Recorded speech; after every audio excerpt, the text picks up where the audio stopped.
Question दिया है which of the following pairs R resonance structures. ठीक है, हमें pair of resonating structure identify करने हैं।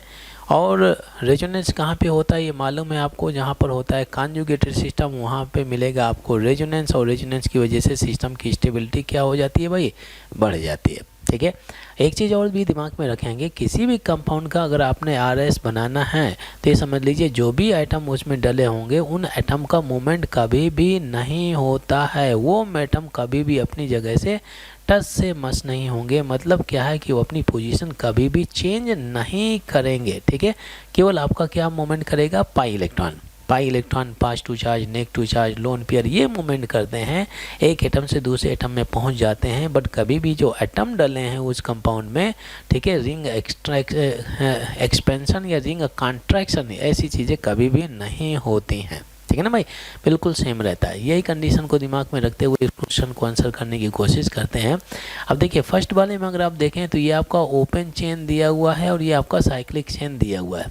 ठीक है ना भाई, अरे आइसोमर थोड़ी पूछ रहा है भाई, ये आपके कभी भी आरएस हो ही नहीं सकते, क्योंकि ये आपका ओपन चेन का, अगर मैं इसका आरएस बनाऊंगा तो ओपन चेन वाला ही मिलेगा। कभी भी एटम मूवमेंट करके साइक्लिक में नहीं जाएंगे। पहली बात, इसमें कॉन्जुगेशन नहीं दिया, अगर कॉन्जुगेशन नहीं तो रेजोनेंस हो ही नहीं सकता। ठीक है, अब चलते हैं सेकेंड वाले में।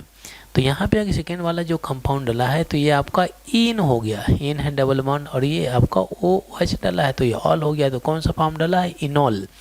तो मतलब ये कौन सा डला हुआ है आपका, ये कौन सा कंपाउंड डला हुआ है, कीटो फॉर्म दिया हुआ है। ठीक है, डबल बॉन्ड, ये आपका कीटो फॉर्म दिया, एल्डिहाइड दिया हुआ है, तो इसका इनॉल फॉर्म डला है। तो यहाँ पर क्या बोल सकते हैं, ये टाटोमर्स हैं क्या भाई, ये आपके टाटोमर्स हैं। और टाटोमर्स कभी भी आपके रेजोनेटिंग स्ट्रक्चर नहीं होते हैं, क्योंकि टाटोमर्स में जो आपका हाइड्रोजन होता है, हाइड्रोजन जो अल्फा कार्बन में लगे हाइड्रोजन मूवमेंट करते हैं। और जैसा कि मैंने बोला हुआ कि आरएस में कभी भी एटम का मूवमेंट नहीं होता है। टाटोमरिज्म में क्या होता है, जो प्रोटॉन होते हैं ये अल्फा कार्बन में लगे हुए हाइड्रोजन का मूवमेंट होता है, तो इस वजह से कभी भी आरएस नहीं होंगे।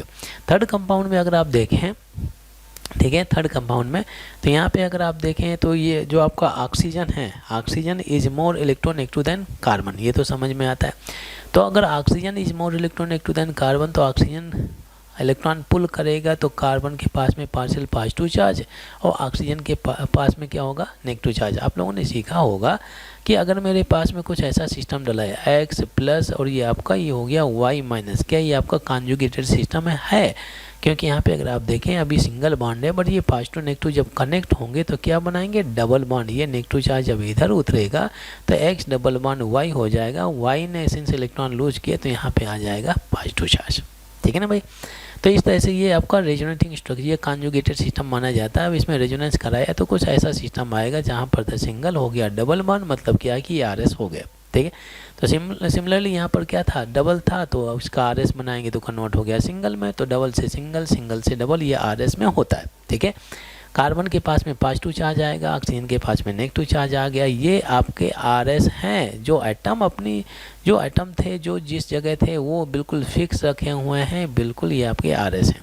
ठीक है, यहाँ पे ये कार्बन ऑक्सीजन, ये जो आपका CH3 H डला हुआ था बिल्कुल फिक्स पोजीशन में डला है। अब फोर्थ में अगर आप देखें तो फोर्थ और थर्ड ऑलमोस्ट सेम है, बट एक छोटा सा मिस्टेक क्या किया गया है कि ये जो ऑक्सीजन है और कार्बन है, हमें मालूम है कि oxygen is more electronegative than carbon. ठीक है, ये तो मालूम है भाई, बट इन्होंने बॉन्ड ब्रेकिंग कैसे किया हुआ है, इन्होंने बॉन्ड ब्रेकिंग कार्बन की तरफ ब्रेक किया हुआ है। ठीक है, टुवर्ड लेस इलेक्ट्रोनेगेटिव एलिमेंट। ऐसी ब्रेकिंग कभी भी पॉसिबल नहीं है।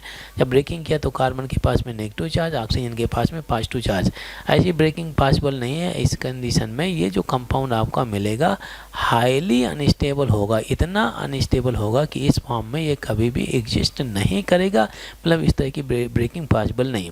फिफ्थ वाले में अगर आप देखें तो फिफ्थ वाले में क्या हो रहा है, ये तो आपका ईथर दिया है, ये आपका कौन सा दिया हुआ है, आपका एल्कोहल दिया है। ये कौन से आइसोमर हो गए भाई, फंक्शनल आइसोमर हो गया। अरे भाई फंक्शनल आइसोमर थोड़ी पूछा जा रहा है, पेयर ऑफ रेजोनेटिंग स्ट्रक्चर पूछा जा रहा है। इसमें एटम का पोजीशन चेंज हो रहा है। ठीक है, arrangement of atom is different, molecular formula is same. ठीक है, आइसोमर दिया हुआ है, रेजोनेटिंग स्ट्रक्चर नहीं है। अब देखिए ऑप्शन कौन सा सही होना चाहिए, थर्ड कंपाउंड कहाँ पे डला है, C डला हुआ, तो C option is the right answer.